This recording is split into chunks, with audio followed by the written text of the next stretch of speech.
As the school year winds down, many of us are left wondering, what now? In this episode, we'll walk you through how to check in on your child's IEP before summer break hits. Whether you're gearing up for the extended school year ESY services, planning summer support, or just trying to make sure your child doesn't lose progress, this is your step by step guide to wrapping up the year with intention and setting up for another smoother transition back in the fall. But before we get started, don't forget to support our mission by giving us a like, share, and subscribe. It's free and it really helps us reach more families like yours. So let's get started. Hi, Embracers. Welcome back. And we're wrapping up things in a very chaotic manner, I feel like, right now in our lives. Right. I mean, the end of the school year is only, a few weeks away, and Yeah. summer is here, and let's see how that goes. Everything is chaos right now. Um, Everybody kind of has very different time frames for when the end of school is. So depending on when you're listening to this, where you live, it might not quite be the end of the year for you. Some states do it earlier, others later. Ours very early start, so maybe we're ending up earlier than most of our listeners. But regardless, this is something you all will be hopefully heading towards soon. Experiencing one way or the other soon enough. Exactly.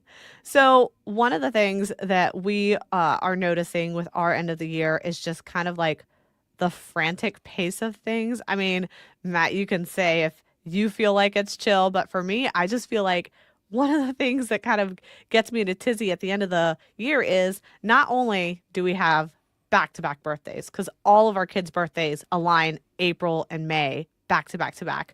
But then as soon as the chaos of those birthday parties finishes, then we have all this back-to-back stuff with school, extracurriculars. So like our girls are in ballet, the ballet recitals are happening now. We have like the field days happening at school. We have all those like special days, like the alphabet days. What is it like? What do they It's do for like, that? our one child has it's like the alphabet countdown, so it's like the 26 days of last 26 days of school where they do something different every day. I honestly could not tell you what today's is because I don't even think I looked at the fridge because there's just so much going on. To be fair though, Leah, the birthdays, that was probably more our fault than the school's fault. That's true. So as That was far as us. them all landing, and then I can't really blame the school too much for that. But no, trying to keep track of all the crazy school days that they have as far as like what type of like colors we're supposed to dress them in, or if they're Teacher wearing a hat. Appreciation Week. Right. They had that Special Needs Week.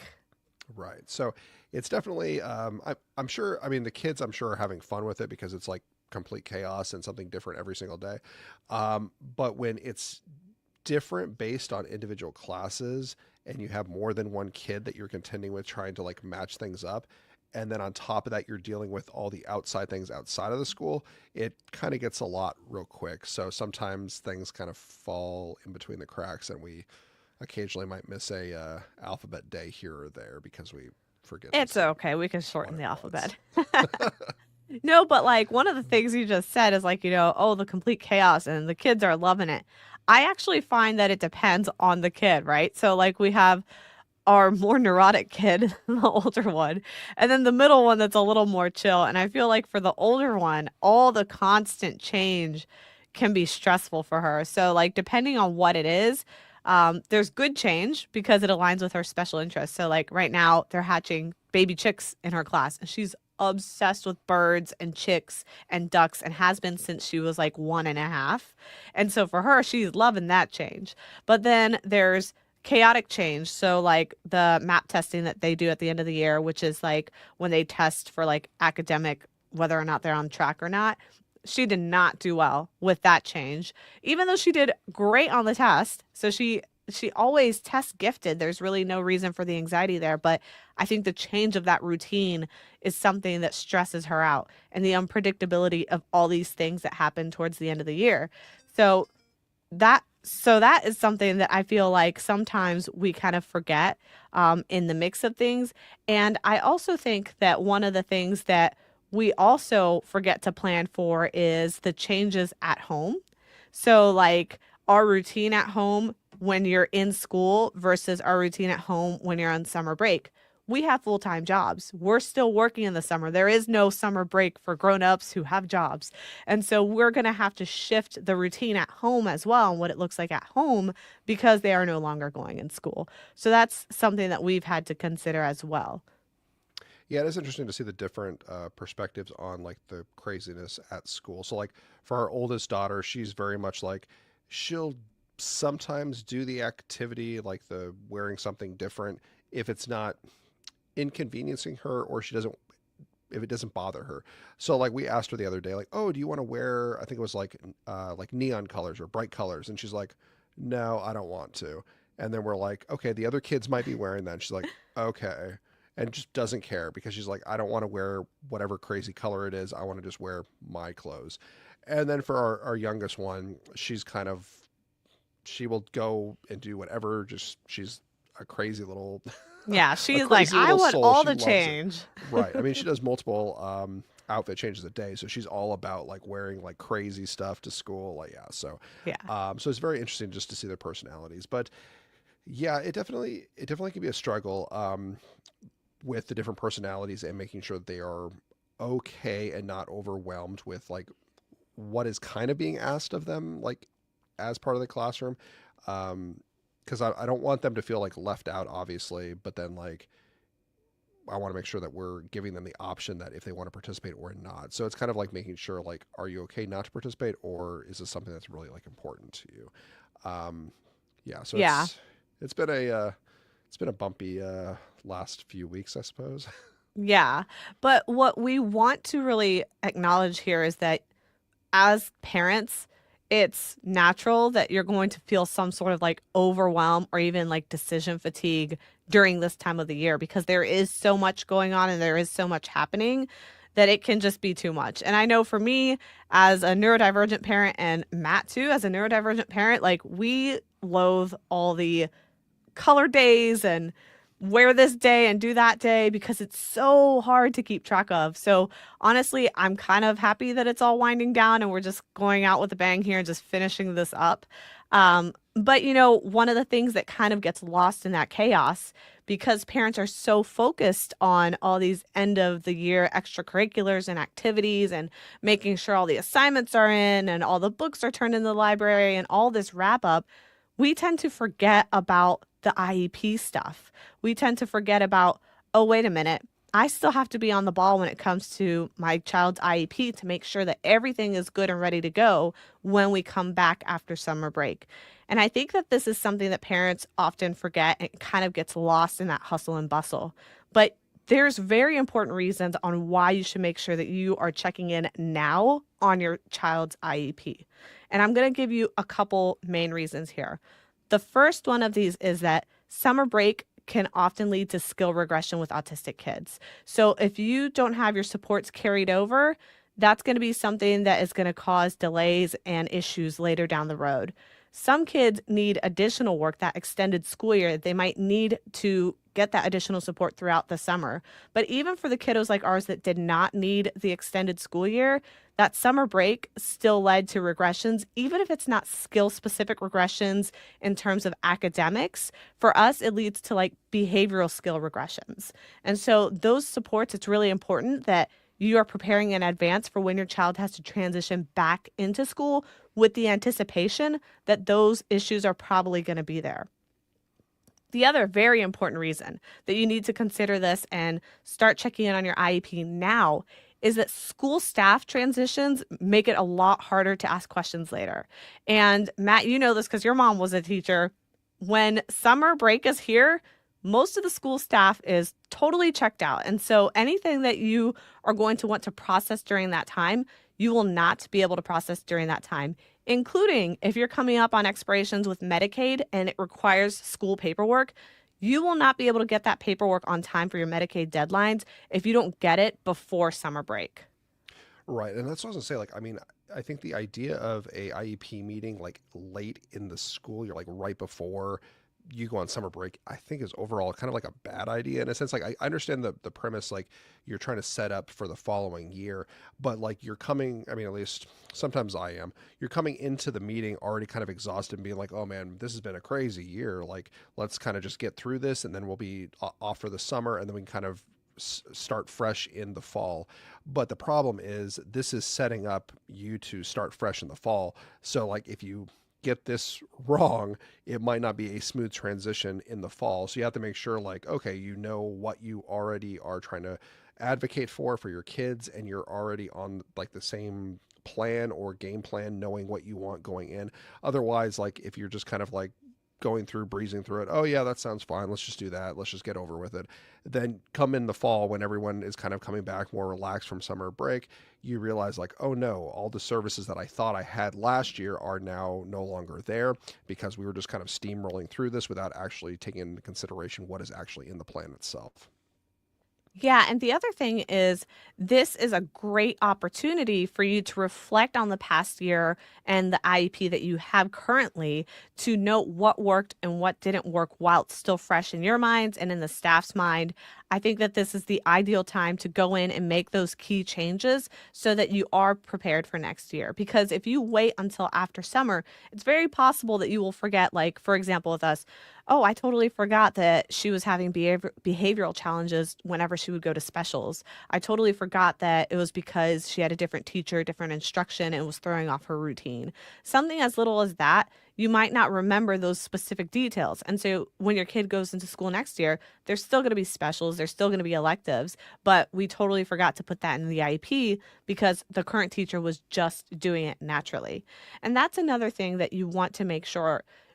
One of the biggest reasons that you also want to make sure that you go in and adjust your IEP or review it before the end of the year is because it's very possible that you had a great teacher this time around, and that teacher was doing a whole bunch of supportive things for your kid that aren't necessarily in the IEP, but were working really well with your kid.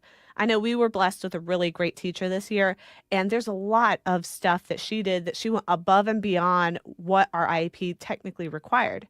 Problem is, next year, you don't know who your child's teacher is going to be, and you don't know if she's going to be just as creative, intuitive, considerate, or if you're going to have a teacher like we've had previously, where that teacher is cold, distant, not really interested, gets easily frustrated. If you have that teacher, you're not going to be protected by the IEP, and your child is not going to have those additional supports unless you put those in writing.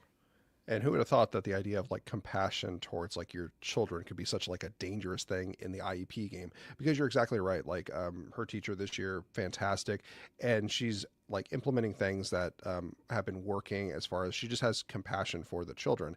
But that's, I mean, you might not always have that. So if that compassion is no longer there, and what she's been doing that's been helping your child get through the school year is no longer there because it's not in the IEP, you need to make sure that whatever that magic was that was happening that that teacher was able to give to your child, that somehow you're able to try and recreate that in the IEP to implement that type of support. Because yeah, it's, there's no worse feeling in the world than going from a great teacher to one that is less fantastic, and all that support just kind of goes out the window because it's not an IEP and that teacher doesn't have the same compassion towards your child that the previous teacher did.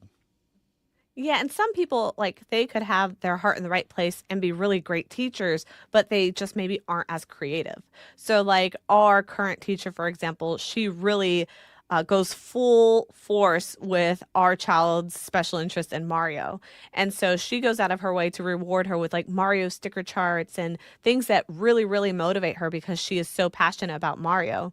It might be that the next teacher just doesn't have that creativity of knowing that, oh, I can incorporate Mario in really unusual ways. So that's something that we've learned works for her. And so it would make sense for us to adjust in the IEP under the support section or the accommodation section that, hey, maybe instead of doing the clip up, clip down chart, we can use an incentive chart that uses Mario stickers or something like that to just accommodate what we already know works for her. So little things like that that could be worked out don't necessarily have anything to do with their personality, but it might just be more related to their lack of certain creativity levels or just personality differences, etc. And the other reason we want to make sure that we're addressing the IEP at the end of the year before the summer break is because you really want to make sure that you're going down like your mental IEP checklist. The number one thing is we want to look at progress reports. We want to make sure that have we considered whether or not their goals are currently being met and if they're still relevant. So this is something that's usually standard in IEP meetings, but depending on the staff that you have, whether they're very invested in the IP or they're kind of hands off, just getting through the day, they may or may not address this to your standards.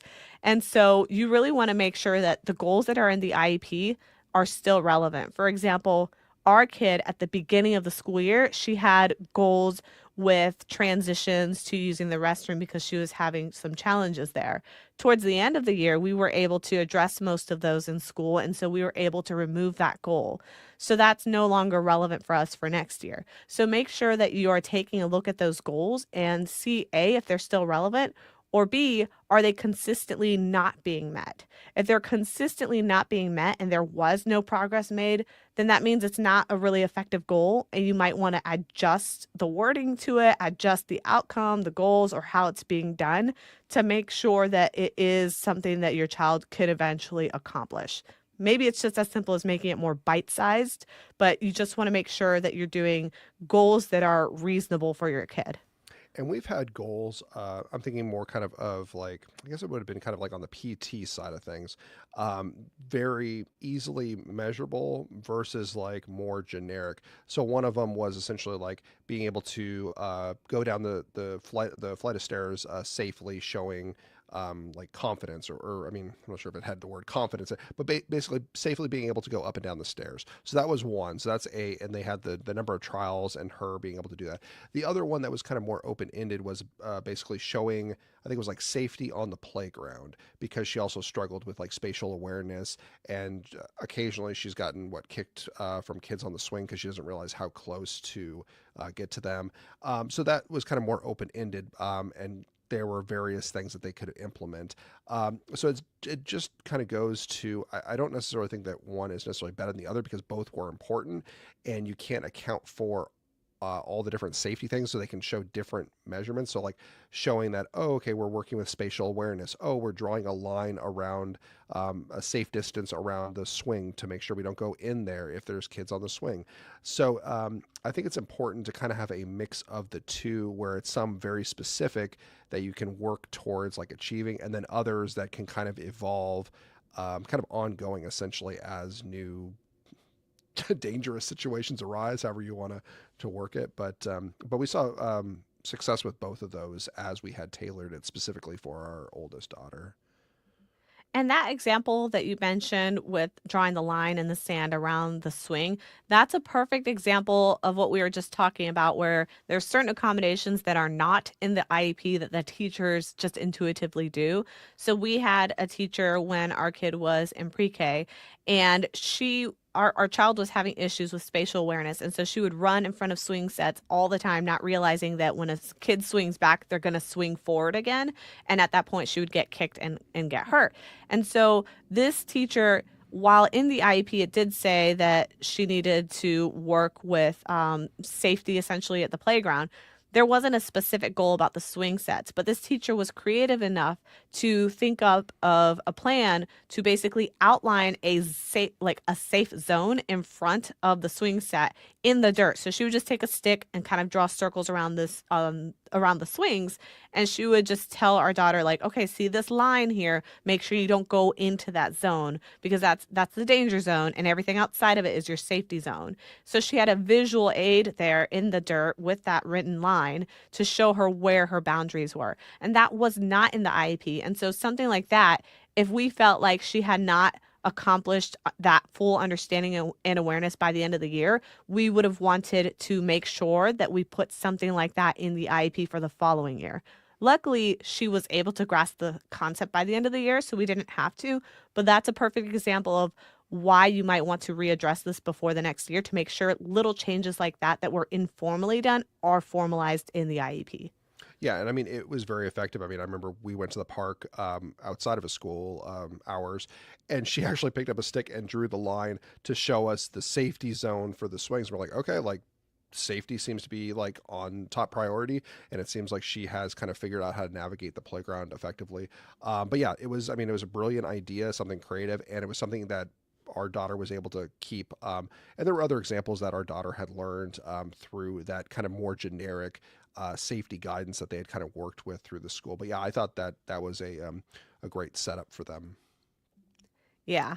The other thing that you'll want to consider is whether or not your IEP reflects your child's current abilities and needs. So, again, this is just part of making sure that it's accurate and up to date. So, if your child's abilities have changed, like for example, at one point we had handwriting goals, but now she can write independently. You just want to make sure that you are phasing out things that are no longer relevant to make sure that your IEP is always relevant and up to date. The other one that I want to look into is the section for the accommodations. Our child has a lot of accommodations on her IEP. This is honestly my favorite section because I feel like it's very easy to get accommodations. It's harder to get IEP goals, at least in our experience. It might change in different school districts. But for us, there's a reflection period where we want to look down through the list of accommodations that we have and we want to ask ourselves which of these accommodations were helpful and which of these might have been unused. Because usually what happens is at the beginning of IEPs, a lot of times we put in very generic accommodations that are commonly used. So it might be like, oh, extended testing time, for example. So we did have things like that in our IEP. But then once the school year happens, we realize, oh, it's not so much about extended testing time that she needs. It's more that she needs a one on one aid for the test and she needs to be able to take it in a quiet, isolated room by herself with that one on one aid.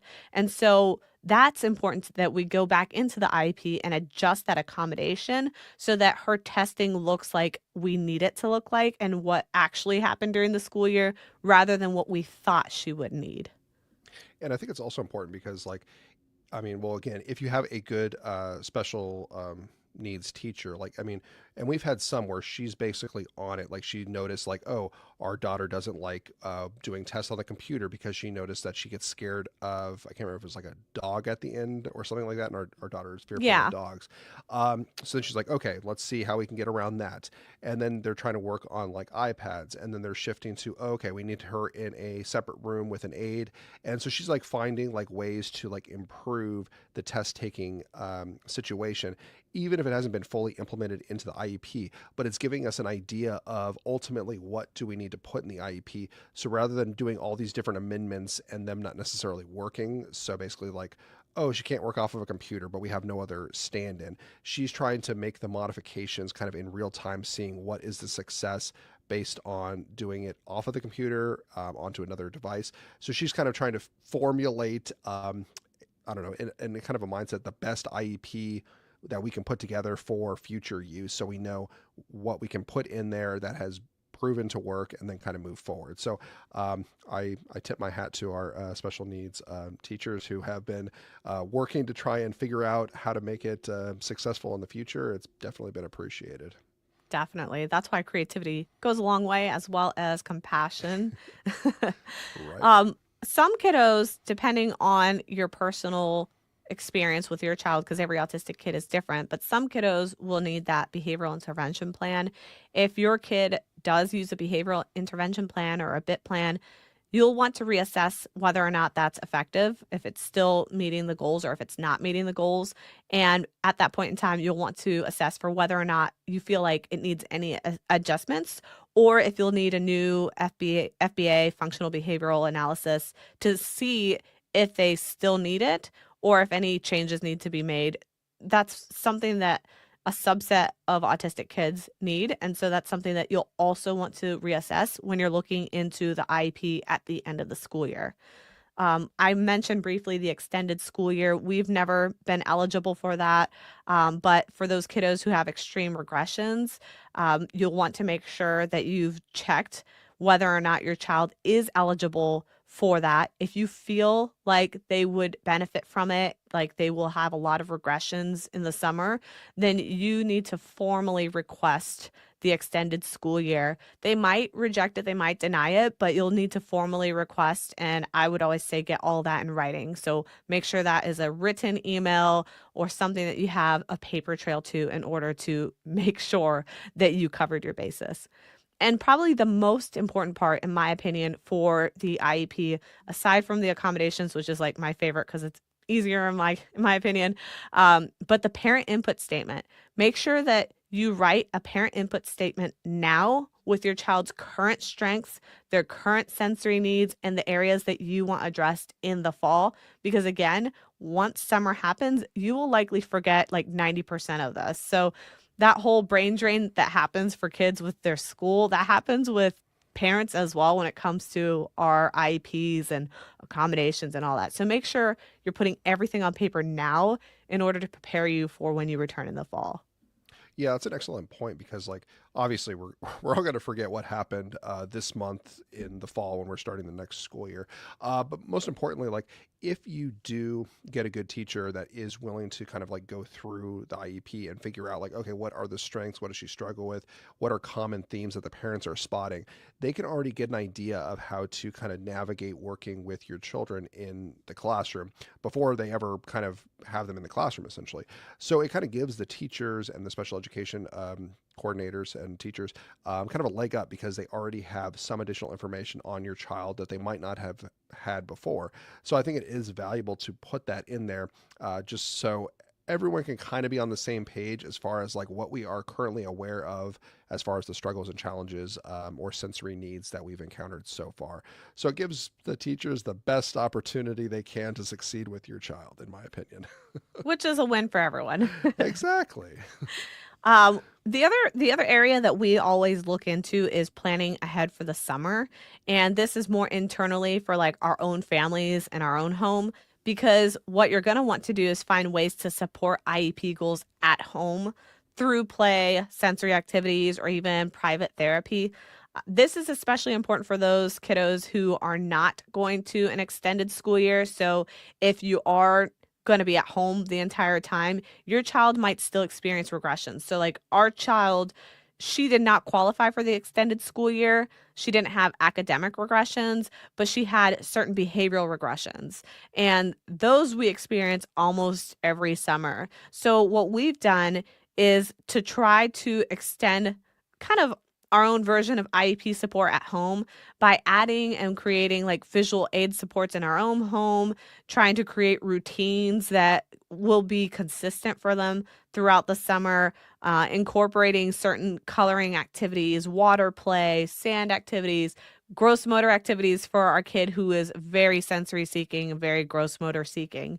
And also, if there's any gaps that you need to fill over the summer with private therapy, make sure that you are getting ahead of that curve and making sure to meet those before the school year closes out. For us, for example, we're really heavily focused on play therapy right now. And so our goal right now is to come up with a summer plan and transitioning into a fall plan that we're working with our play therapist to create. And this will help us keep our kids on track. So if you have a play therapist or private therapist, you can work with them or even special needs summer camps to coordinate with those IEP goals. And even though it's not like a formal IEP, you can't really take the IEP out of a public school, you can still consistently try to meet those goals in a private setting, whether that's camp, your house, or therapy. And hold your spouse accountable if they violate the IEP goals that you have set during the summer. Make sure you let them know as well. Um, no, I think in all seriousness, yeah, summers, I mean, while they are like fun and I mean, great, you get to spend time with the kids. I think it is also very challenging because for the last 8 months or so, they've had a very structured day planned. They know what to kind of expect at school for the entire school day because it hasn't really changed too much, with the exception of a few days here or there based on the school's needs. But then you're kind of going from that structure to the summer where there's a lot of unknown. Like, okay, they might have a family vacation, they might go on a trip somewhere. But other than like very vague things, they really don't know what their day's consisting of. It's kind of just unknown to them. So, and I know for our kids, like the unknown is, I mean, kind of a scary situation. They don't really know what to expect. They're not really sure if they're going to be excited or nervous or fearful. And so, by trying to implement some type of structure as best you can, might be beneficial just because they're going from a very structured life to something that's completely open to them and total freedom can sometimes be a little scary if that's not what you are used to. So, I think if you do see some behavioral struggles during that, and we definitely have throughout the different breaks throughout the year, I think it's something to try and focus and try and find a way to structuralize the summer as best you can. Structure. Structure the summer. Structurize. Well, no, I want to structurize the Structure. system. Yes, exactly. Speaking of communication, one of the things that you'll also want to do is make sure that you're communicating with your team. Because, like I mentioned before, as soon as summer rolls around, there's going to be crickets for those couple of months. So, anything that you need, whether it's for Medicaid deadlines or whether it's for IEP goals that you really wanted to talk about or anything like that, it's going to be a complete dead zone when it comes to summer break. So you want to make sure you address all of that right now and make sure that that is handled before the school lets out. So in order to do that, the easiest way would be to just send a concise note to them, like electronically, a paper trail, something that you can track, and let them know, like, hey, if you don't already have an IEP meeting on the books, I would like to have an IEP meeting just to basically wrap things up, update quickly. Usually these are easier to get in our experience because they're shorter. They're not necessarily a full-blown IEP change. It might just be like an amendment meeting. So those tend to be easier to get in the books, at least in my experience. But yeah, you'll want to give them that clarification email and request in writing. You'll also want to ask for data or updates before the school lets out. You'll want to have the supporting data that they've been collecting on those IEP goals just to make sure that you have that information going into the new year so that when you do return and they do want to do an updated IEP eval at that time, you will already have the information you need going into that meeting to be prepared for that. And then you'll also want to use this time to plant seeds now for topics to revisit in the fall. Again, you're going to forget all of this over the summer break. They're going to forget everything. The context is not going to be there anymore. So get that all down in writing now to help you then. Is there anything else you want to add? Yeah, no, I mean, just otherwise, yeah, have notes or put it in the IEP because you're potentially going to waste months at the start of the school year if you don't get it in now because you're going to forget what they struggle with, the nuances of the individual challenges that they have. It will be revisited in the fall as those kind of surface because you forgot about them. So either catch them now or you're going to be stuck trying to get them in the IEP in, I don't know, October. So as you suddenly see the challenges arise. So that's my feedback. The other thing to consider here is if you are a family who is considering homeschooling or co ops or private education because you're not content with the IEP or whatever support your child is getting, or maybe it's just not a good fit. This is the opportunity for you to assess that and really dig in and make that decision. So, like, if you have this wrap up meeting, this can get you in a good space to really get all your ducks in a row to understand, like, is this a good place for my kid? Is this a place that my kid is going to thrive and be supported sufficiently? Or do I need to think more seriously about alternative education like homeschool or private school? And so by having that meeting done now at the end of the school year, rather than waiting until after summer break, it gives you an opportunity to adjust and pivot if you will need to change into private education or homeschool later in fall. So it's a lot easier to do that now rather than wait and then find out at the beginning of the semester or mid-year that, oh man, this is not the right fit. I'm going to have to pull my kid out and switch to homeschool in the middle of the education year. This is the time to assess that. So if that's something you're considering, make sure you're doing that now.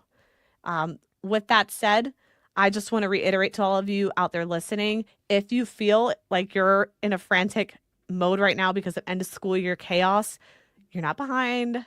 You're not unprepared. You're just a parent who's advocating inside a system that wasn't built with our special needs children in mind. And of course, we are all trying our best. You know, we're doing what we can with what we've got. And so if no one's told you lately, we see you, we feel you, we're going through the same thing, and we totally get it. So make sure you give yourself permission to pause, reflect, and celebrate those small wins. not just like we do with our kiddos. Like I always advocate for celebrating our kiddos' small wins, but we have to do that for ourselves too as parents. We have to celebrate the small wins and achievements that we've made. Micro wins are wins. I'll take it because, at the end of the day, those do matter. So if this episode gave you any clarity or encouragement, please don't forget to like, share, and subscribe and take a moment to reflect on these questions we've got. So we want to know from you. What parts of your child's IEP actually felt supportive this year? Where in the IEP did you feel unheard, or how can you reclaim that voice? And what would it look like to go into the next school year with more confidence and less overwhelm? Are any of you considering homeschooling too? I'm really interested. Anyone considering homeschooling or private education? If so, please share your thoughts with us in the comments on YouTube, Facebook, and on Instagram at Autism Wish, or you can comment in our Patreon at patreon.com/autismwish. As a reminder, if you haven't yet, consider becoming a member for as little as $5 a month. This will unlock exclusive perks, just like bonus entries to our monthly Embracing Autism grant, a fast track application process, behind the scenes content, and more. Um, with that said, reminder, you got this. We've got your back and we're ready to do this together. So we'll see y'all next time. Bye. Bye.